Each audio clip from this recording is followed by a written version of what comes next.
Dhoni bolt, অঙ্কের stadium কাঁপালো Mustafizur Rahman. অনুশীলনে আগুন ঝরা বোলিংয়ে তাক লাগালেন মুস্তাফিজ।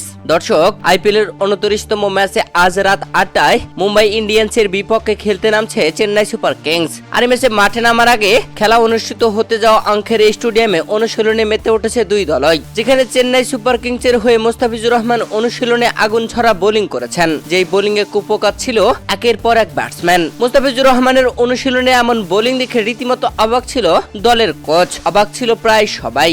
যেখানে মুস্তাফিজুর রহমান নিজেকে এবারের আইপিএল পরিচয় করিয়েছেন অন্যান্য ভাবে। 4 ম্যাচ খেলে 9 উইকেট নিয়ে রয়েছেন সর্বোচ্চ উইকেট শিকারীর তালিকায় তৃতীয় স্থানে, যেখানে এই ম্যাচের মাধ্যমে প্রতিদ্বন্দ্বিতা করবেন পার্পেল ক্যাপ জয়ী জসপ্রীত বুমরার। দর্শক, অনুশীলনে মুস্তাফিজুর রহমানের এমন দারুণ বোলিং আপনার কাছে কেমন লেগেছে জানাবেন ভিডিওর কমেন্ট বক্সে।